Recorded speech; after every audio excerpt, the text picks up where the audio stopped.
இனி விரிவான செய்திகளை பார்ப்போம். மத்திய அரசை கண்டித்து நாடு தழுவிய அளவில் 10 தொழிற்சங்கங்கள் சார்பில் அரசு ஊழியர்கள் மற்றும் வங்கி ஊழியர்கள் இன்றும் நாளையும் வேலைநிறுத்த போராட்டத்தில் ஈடுபடுகின்றனர். தமிழகத்தில் போராட்டத்தில் ஈடுபடும் ஊழியர்கள் மீது கடும் நடவடிக்கை எடுக்கப்படும் என்று மாநில அரசு எச்சரிக்கை விடுத்துள்ளது. போலீஸ் பாதுகாப்புடன் பேருந்துகள் இயக்க நடவடிக்கை எடுக்கப்பட்டுள்ளது. விலைவாசி உயர்வு, பொருளாதார நெருக்கடி, வேலை வாய்ப்பின்மை அதிகரிப்பு, தொழிலாளர் சட்டத்தில் திருத்தங்களை செய்ய மறுப்பது உள்ளிட்ட விவகாரங்களில் மத்திய அரசை கண்டித்து நாடு தழுவிய அளவில் தொழிலாளர்கள் இன்றும் நாளையும் வேலை நிறுத்தத்திற்கு அழைப்பு விடுத்துள்ளனர். INTUC, AITUC உள்ளிட்ட 10 தொழிற்சங்கங்கள் சார்பில் இந்த வேலை நிறுத்தத்திற்கு அழைப்பு விடுக்கப்பட்டுள்ளது. இதில் தொலைத்தொடர்பு, சுகாதாரம், கல்வி, நிலக்கரி, மின்சாரம் உள்ளிட்ட அனைத்து துறை ஊழியர்களும் கலந்து கொள்கின்றனர். பொதுத்துறை வங்கி ஊழியர்களும் அகில இந்திய அளவில் வேலை நிறுத்தத்தில் ஈடுபடுகின்றனர். அமைப்பு சாரா தொழிலாளர்கள், விவசாயிகள், வணிகர்கள் உள்ளிட்டோரும் ஆதரவு தெரிவித்துள்ளனர். இதனால் அரசு பணிகளும் வங்கி சேவைகளும் பாதிக்கப்படும் அபாயம் ஏற்பட்டுள்ளது. வேலை நிறுத்தத்தில் 20 கோடி தொழிலாளர்கள் பங்கேற்க உள்ளதாக தொழிற்சங்கங்கள் தெரிவித்துள்ளன. நாடு முழுவதும் சாலை மறியல், ரயில் மறியல் உள்ளிட்ட போராட்டங்கள் நடைபெறும் என்று தொழிற்சங்க நிர்வாகிகள் தெரிவித்துள்ளனர். இந்த வேலை நிறுத்தத்தில் பங்கேற்க உள்ளதாக தமிழ்நாடு அரசு ஊழியர்கள் மற்றும் போக்குவரத்து தொழிலாளர்களும் அறிவித்துள்ளனர். வேலை நிறுத்தத்தில் பங்கேற்கும் அரசு ஊழியர்கள் மீது கடும் நடவடிக்கை எடுக்கப்படும் என்று தமிழக அரசு எச்சரிக்கை விடுத்துள்ளது. மேலும் போலீஸ் பாதுகாப்புடன் பேருந்துகள் இயக்கப்படும் என்று தமிழக அரசு அறிவித்துள்ளது. இந்நிலையில் ஒடிசாவில் பள்ளி கல்லூரிகளுக்கு இன்று விடுமுறை அறிவிக்கப்பட்டுள்ளது. இதேபோல மைசூரு உள்ளிட்ட நகரங்களிலும் கல்வி நிறுவனங்களுக்கு விடுமுறை அறிவிக்கப்பட்டுள்ளது. வன்முறை வழக்கில் 3 ஆண்டுகள் சிறை தண்டனை விதிக்கப்பட்டதைத் தொடர்ந்து அமைச்சர் பதவியில் இருந்து பாலகிருஷ்ண ரெட்டி விலகியுள்ளார். அவர் வகித்து வந்த விளையாட்டு மேம்பாடு மற்றும் இளைஞர் நலத்துறை அமைச்சர் செங்கோட்டையிடம் ஒப்படைக்கப்பட்டிருக்கிறது. கிருஷ்ணகிரி மாவட்டம் பாதலூர் பகுதியில் கள்ளச்சாராயத்திற்கு எதிராக கடந்த 1998ஆம் ஆண்டு நடைபெற்ற போராட்டத்தின் போது அரசு பேருந்துகள் மற்றும் காவல்துறை வாகனங்கள் மீது கல்வீசி தாக்கப்பட்டன. இதில் காவலர்கள் சிலரும் காயமடைந்தனர். இந்த வழக்கில் ஓசூர் MLAவாகவும் விளையாட்டுத்துறை அமைச்சராகவும் இருந்த பாலகிருஷ்ண ரெட்டி உள்ளிட்ட 108 பேர் சேர்க்கப்பட்டிருந்தனர். இந்த வழக்கை சென்னை மாவட்ட ஆட்சியர் அலுவலக வளாகத்தில் உள்ள MP MLAக்கள் மீதான குற்ற வழக்குகளை விசாரிக்கும் சிறப்பு நீதிமன்றம் விசாரித்து நேற்று தீர்ப்பளித்தது. இதில் பாலகிருஷ்ண ரெட்டி உள்ளிட்ட 17 பேர் குற்றவாளி என நீதிபதி சாந்தி அறிவித்தார். அமைச்சர் பாலகிருஷ்ண ரெட்டிக்கு 3 ஆண்டுகள் சிறை தண்டனையும் 10,500 ரூபாய் அபராதமும் விதித்து அவர் உத்தரவிட்டார். இதனைத் தொடர்ந்து பாலகிருஷ்ண ரெட்டியின் கோரிக்கையை ஏற்று தண்டனையை நிறுத்தி வைத்த நீதிபதி மேல்முறையீடு செய்ய பாலகிருஷ்ண ரெட்டிக்கு 1 மாதம் அவகாசம் வழங்கினார். 2 ஆண்டுகளுக்கு மேல் சிறை தண்டனை பெறும் MLAக்களின் பதவி பறிக்கப்படும் என்ற மக்கள் பிரதிநிதித்துவ சட்டத்தின்படி தீர்ப்பு வழங்கப்பட்ட அடுத்த நிமிடமே பாலகிருஷ்ணா பதவி இழந்ததாக சட்ட வல்லுநர்கள் தெரிவிக்கின்றனர். மக்கள் பிரதிநிதித்துவ சட்டத்தின்படி உடனடியாக அவர் தகுதி இழக்கம் செய்கிறார். ஆகவே அவர் இனிமேல் மினிஸ்டராகவோ அல்லது சட்டமன்ற உறுப்பினராகவோ நீடிக்க முடியாது. உயர்நீதிமன்றத்திலோ உச்சநீதிமன்றத்திலோ தன்னுடைய கன்விக்ஷனுக்கு ஸ்டே வாங்கினால் ஒழிய அவர் மினிஸ்டராகவோ MLAவாகவோ நீடிக்க முடியாது. அந்த கணம் தீர்ப்பு கூடிய மறுகணமே அவர் தகுதி இழக்கம் செய்யப்படுகிறார். இந்த தீர்ப்பை தொடர்ந்து அமைச்சர் பதவியிலிருந்து பாலகிருஷ்ண ரெட்டி விலகியுள்ளார். இந்த ராஜினாமாவை ஆளுநர் பன்வாரிலால் புரோஹித் ஏற்றுக்கொண்டுள்ளார். இது தொடர்பாக ஆளுநர் மாளிகை வெளியிட்டுள்ள செய்திக்குறிப்பில் பாலகிருஷ்ண ரெட்டி வகித்து வந்த விளையாட்டு மற்றும் இளைஞர் நலத்துறையை முதலமைச்சரின் பரிந்துரைப்படி பள்ளி கல்வித்துறை அமைச்சர் செங்கோட்டையனுக்கு ஒதுக்கீடு செய்துள்ளதாக தெரிவிக்கப்பட்டுள்ளது. இதனைத் தொடர்ந்து பள்ளி கல்வி, இளைஞர் நலன் மற்றும் விளையாட்டு மேம்பாட்டுத்துறை அமைச்சர் என செங்கோட்டையன் அழைக்கப்படுவார் என்று ஆளுநர் மாளிகை தெரிவித்துள்ளது. தமிழகத்தில் ஏற்கனவே 20 தொகுதிகள் காலியாக உள்ள நிலையில் தற்போது பாலகிருஷ்ண ரெட்டிக்கு தண்டனை விதிக்கப்பட்டுள்ளதால் காலியாக உள்ள தொகுதிகளின் எண்ணிக்கை 21ஆக அதிகரித்துள்ளது. உயர் சாதி ஏழைகளுக்கு 10% இடஒதுக்கீடு அளிக்க வகை செய்யும் மசோதா மக்களவையில் இன்று தாக்கல் செய்யப்படுகிறது. நாடாளுமன்ற கூட்டத்தொடர் இன்றும் முடிவடையும் நிலையில் இந்த மசோதாவை நிறைவேற்றுவதற்காக மாநிலங்களவை கூட்டத்தொடர் நாளை வரை நீட்டிக்கப்பட்டுள்ளது. நாடாளுமன்ற தேர்தலுக்கு இன்னும் 4 மாதங்களே உள்ள நிலையில் உயர் சாதியில் உள்ள ஏழைகளுக்கு 10% இடஒதுக்கீடு வழங்க மத்திய அரசு முடிவு செய்திருக்கிறது. இதற்கான அரசியல் சாசன சட்டத்திருத்த மசோதாவுக்கு மத்திய அமைச்சரவை நேற்று ஒப்புதல் வழங்கியது. இந்த சட்டத்திருத்தம் மூலம் ஆண்டு வருமானம் 8 லட்சம் ரூபாய் வரை உள்ள உயர் சாதியினர் பயனடைவார்கள். கிறிஸ்தவர்கள், இஸ்லாமியர்கள் உள்ளிட்ட மற்ற மதங்களை சேர்ந்த ஏழைகளும் இடஒதுக்கீடு சலுகையை பெறுவார்கள். இதற்காக அரசியல் சாசன சட்டத்தின் 15 மற்றும் 16வது பிரிவுகளில் திருத்தம் செய்வதற்கான மசோதா நாடாளுமன்ற கூட்டத்தொடரின் கடைசி நாளான இன்று மக்களவையில் தாக்கல் செய்யப்படுகிறது. இதையொட்டி மக்களவையில் இன்று கட்டாயம் கலந்து கொள்ள வேண்டும் என்று தங்களது உறுப்பினர்களுக்கு காங்கிரஸ், பாஜக ஆகியவை கொறடா உத்தரவு பிறப்பித்துள்ளன. இதனை மக்களவையில் இன்று நிறைவேற்றிவிட்டு மாநிலங்களவையில் நாளை நிறைவேற்ற மத்திய அரசு முடிவு செய்திருக்கிறது. இதற்காக மாநிலங்களவை கூட்டத்தொடர் ஒரு நாள் நீட்டிக்கப்பட்டுள்ளது.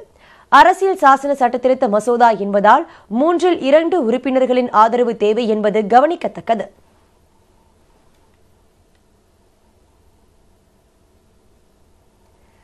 உயர் சாதி ஏழைகளுக்கு இடஒதுக்கீடு வழங்குவதற்கு காங்கிரஸ், திரிணாமுல் காங்கிரஸ் கட்சிகள் வரவேற்பு தெரிவித்துள்ளன. எனினும் தேர்தல் நேரத்தில் நிறைவேற்றுவது சந்தேகத்தை எழுப்புவதாக அந்த கட்சிகள் குறிப்பிட்டுள்ளன. டெல்லியில் செய்தியாளரிடம் பேசிய காங்கிரஸ் செய்தி தொடர்பாளர் ரந்தீப் சிங் சுர்ஜிவாலா, பின்தங்கிய மக்களுக்கு வேலைவாய்ப்பு கிடைப்பதை காங்கிரஸ் வரவேற்பதாக தெரிவித்தார். எனினும் 4 ஆண்டுகள் மற்றும் 8 மாதங்களில் எதனையும் செய்யாமல் தற்போது செய்வது சந்தேகத்தை எழுப்புவதாக அவர் கூறினார்.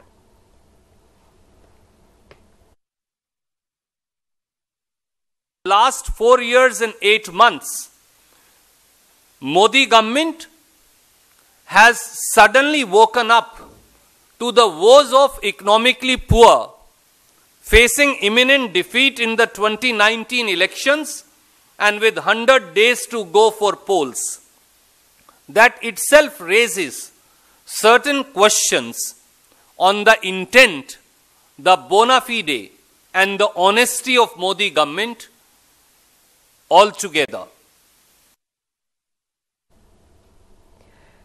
இதேபோல் கொல்கத்தாவில் செய்தியாளரிடம் பேசிய திரிணாமுல் காங்கிரஸ் தலைவர் மம்தா பானர்ஜி, இந்த திட்டத்தை செயல்படுத்த முடியுமா இல்லையா என்பதை அரசு தெளிவுபடுத்த வேண்டும் என்று வலியுறுத்தினார்.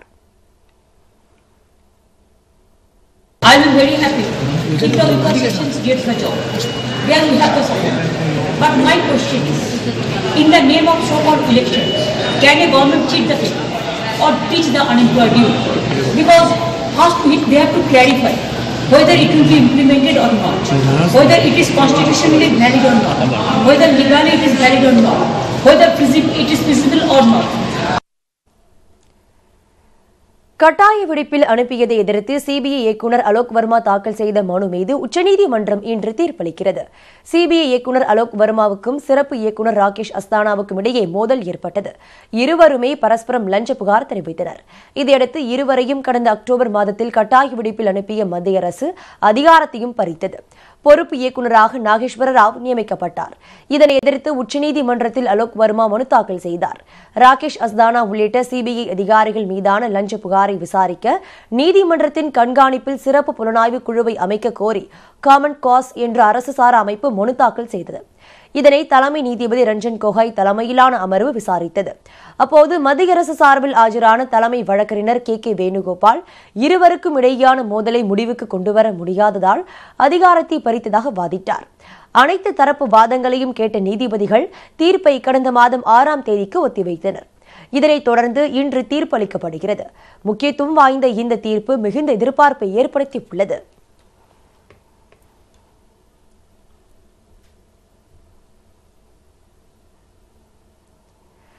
சென்னை வண்ணாரப்பேட்டையில் நகைக்கடை உரிமையாளர் வீட்டில் 11 கிலோ தங்க நகைகள் மற்றும் 140 கிலோ வெள்ளி கொள்ளையடிக்கப்பட்ட சம்பவம் பெரும் பரபரப்பை ஏற்படுத்தியுள்ளது.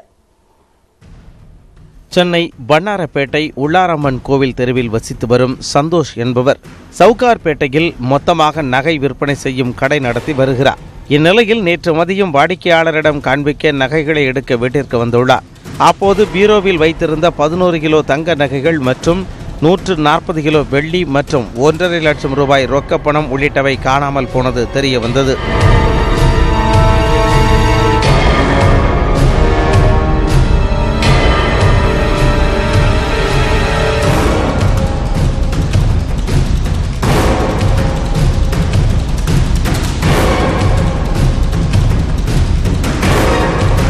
அதிர்ச்சியடைந்த சந்தோஷ் கொருக்குப்பேட்டை காவல் நிலையத்தில் புகார் அளித்தார். சம்பவ இடத்திற்கு வந்த போலீசார் கைரேகை நிபுணர்களை வரவழைத்து தீவிர விசாரணையில் ஈடுபட்டு வருகின்றனர். வீட்டில் தனியாக இருந்த தனது தாய் உறங்கியிருந்த நிலையில் கொள்ளையர்கள் பீரோவை சாவி போட்டு திறந்து கொள்ளையடித்து சென்று விட்டதாக போலீசாரிடம் சந்தோஷ் கூறியுள்ளார். வீட்டினுள் பொருத்தப்பட்டிருந்த 5 CCTV கேமரா பதிவுகளின் ஹார்ட் டிஸ்கையும் எடுத்துச் சென்றதாக கூறியுள்ளார். இந்நேரமும் பரபரப்பான மார்க்கெட் பகுதியான உள்ளாரம்மன் கோவில் பகுதியில் கொள்ளையர்கள்தான் இந்த சம்பவத்தில் ஈடுபட்டார்களா? பீரோவை திறந்து நகைகளை கொள்ளையடித்துவிட்டு சந்தோஷ் நாடகமாடுகிறாரா? அல்லது உண்மையாகவே நகைகள் கொள்ளை போனதா என பல கோணங்களில் போலீசார் விசாரணை நடத்தி வருகின்றனர். பங்களா வீட்டில் பாதுகாப்பில்லாமல் இவ்வளவு நகைகளை எவ்வாறு வைத்திருந்தனர் என்று போலீசார் சந்தேகிக்கின்றனர். இருப்பினும் போலீசாரின் முழுமையான விசாரணைக்கு பின்னரே இந்த கொள்ளையில் ஈடுபட்டது யார் என்பது தெரியவரும். பட்டப்பகலில் மக்கள் நடமாட்டம் மிகுந்த பகுதியில் நடந்த கொள்ளை அப்பகுதியில் பரபரப்பை ஏற்படுத்தியுள்ளது.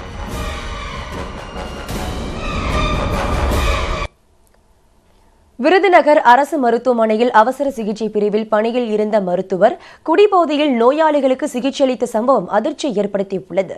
விருதுநகர் அரசு மருத்துவமனையில் உள்ள அவசர சிகிச்சை பிரிவில் மருத்துவர் கிருபாகரன் பணியில் இருந்தார். குடிபோதையில் இருந்த அவர் சக மருத்துவ ஊழியர்களிடம் வாக்குவாதத்தில் ஈடுபட்டதாக கூறப்படுகிறது. சிகிச்சைக்கு வந்த நோயாளிக்கும் போதையில் சிகிச்சை அளித்ததாக ஊழியர்கள் கொடுத்த தகவலின் அடிப்படையில் வேறு மருத்துவரை பணியில் அமர்த்திய மருத்துவமனை கண்காணிப்பாளர் பிரகலாதன் மருத்துவர் கிருபாகரனை பணியில் இருந்து விடுவித்து உத்தரவிட்டார். இந்த தகவலை அறிந்த மாவட்ட மருத்துவத்துறை இணை இயக்குநர் மனோகரன் தவறு செய்த மருத்துவர் மீது நடவடிக்கை எடுக்கப்படும் என எச்சரித்துள்ளார்.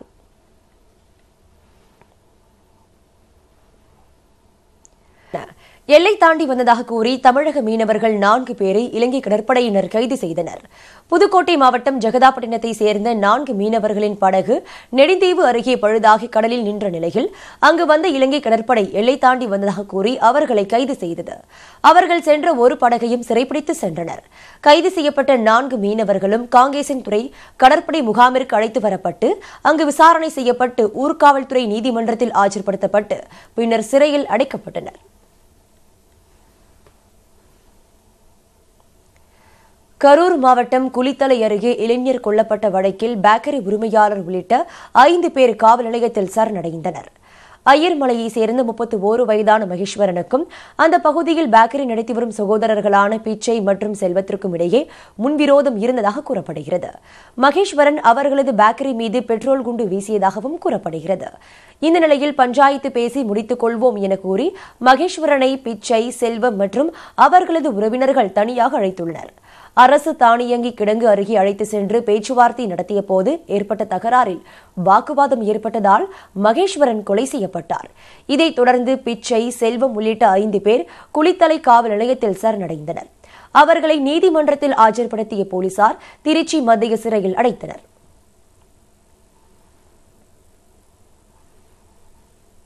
பேக்கரியில் நடந்த பிரச்சனையில் பேக்கரிக்காரங்களுக்கும் எங்கள் வீட்டுக்காருக்கும் முன்விரோதம் இருந்ததுனால 6ஆம் தேதி அன்னைக்கு அவரை கூட்டிகிட்டு போய் கொலை பண்ணிட்டாங்க. எனக்கு அவங்களுக்கு தண்டனை கிடைக்கணும், எனக்கு நியாயம் கிடைக்கணும். குழந்தைய நானும் இன்னைக்கு தெருவில் நிற்கிற மாதிரி நீதி என்னைக்குமே சாகக்கூடாது. வேலூர் மாவட்டம் திருப்பத்தூர் அருகே குடிநீர் கிணற்றில் விஷம் கலந்துள்ளதாக அதிகாரிகளிடம் முறையிட்டும் எந்த நடவடிக்கையும் எடுக்கவில்லை என்று பொதுமக்கள் குற்றம் சாட்டியுள்ளனர். குறும்பேரி கிராமத்தில் உள்ள கிணற்றில் இருந்து 1000 குடும்பங்களுக்கு தண்ணீர் விநியோகம் செய்யப்படுகிறது. இந்நிலையில் அந்த கிணற்றில் கொக்கு மற்றும் மீன்கள் இறந்து கிடந்ததை கண்டு அதிர்ச்சியடைந்த பொதுமக்கள் சம்பந்தப்பட்ட அதிகாரிகளுக்கு தகவல் அளித்துள்ளனர். சம்பவ இடத்தில் ஆய்வு செய்த திட்ட இயக்குநர் பிரேம்குமாரை பொதுமக்கள் முற்றுகையிட்டனர். அப்போது சொந்த செலவில் சுத்தம் செய்து கொள்ளுங்கள் என்று அவர் கூறியதால் கிராம மக்கள் அதிர்ச்சியடைந்தனர். இந்த நிலையில் தண்ணீர் மாதிரியை எடுத்து சென்று ஆய்வுக்கு அனுப்பிய காவல்துறையினர் விஷம் கலந்தவர்கள் யார் என்பது குறித்து விசாரணை நடத்தி வருகின்றனர்.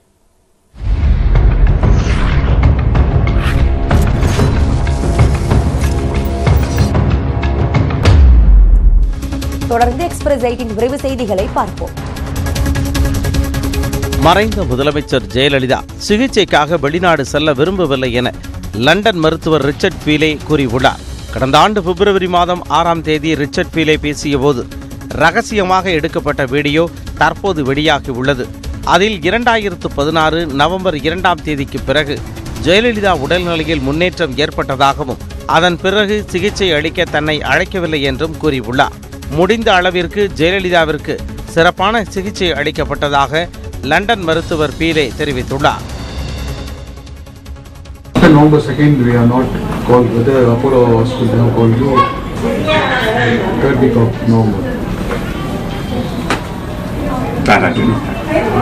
I was in touch with Babu, but exactly why I wasn't able to come in, or they felt it. I mean, she was certainly improving, so I think they felt she was making progress and it wasn't necessary.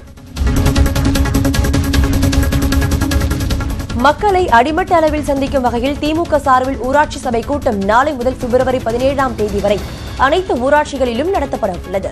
அண்ணாரிவாளையத்தில் நடைபெற்ற திமுக சட்டப்பேரவை உறுப்பினர்கள் மற்றும் மாவட்ட செயலாளர்கள் கூட்டத்தில் இதற்கான முடிவு எடுக்கப்பட்டது. முன்னதாக 2 முறை தேதி அறிவிக்கப்பட்டு பின்னர் மாற்றப்பட்டது. இந்நிலையில் திமுக தலைவர் மு க ஸ்டாலின் திருவாரூரில் நாளை தொடங்கி வைக்கிறார். அதே நேரத்தில் துரைமுருகன் ஈரோடு மாவட்டத்திலும், டி.ஆர். பாலு காஞ்சிபுரம் மாவட்டத்திலும் ஊராட்சி சபை கூட்டத்தை தொடங்கி வைக்க உள்ளனர். மதுரையில் ஜல்லிக்கட்டு போட்டியை காண பாரம்பரிய தென்னை பனை மரங்களை கொண்டு அமைக்கப்படும் பார்வையாளர்கள் மாடம் நவீன முறையில் மாற்றப்பட்டுள்ளது. பாலமேடு ஜல்லிக்கட்டு போட்டியில் பார்வையாளர்களுக்கு அமைக்கப்படும் மாடம் தென்னை மரங்கள் மற்றும் பனை மரங்களை கொண்டு இதுவரை அமைக்கப்பட்டு வந்தன. இந்த பார்வையாளர் மாடம் தற்போது நிரந்தர கட்டடமாக அமைக்கப்பட்டுள்ளது. சோழவந்தான் சட்டமன்ற உறுப்பினர் மாணிக்கம் நிதியிலிருந்து 16 லட்சம் ரூபாய் ஒதுக்கப்பட்ட நிலையில் கடந்த மாதம் துவங்கிய கட்டடத்திற்கான பணி தற்போது நிறைவடைந்துள்ளது. கோவையில் உள்ள தனியார் நிறுவனத்தில் புதிதாக வேலைக்கு சேர்ந்த பெண் ஊழியருக்கு பாலியல் தொல்லை கொடுத்ததாக அதன் உரிமையாளர் கைது செய்யப்பட்டார்.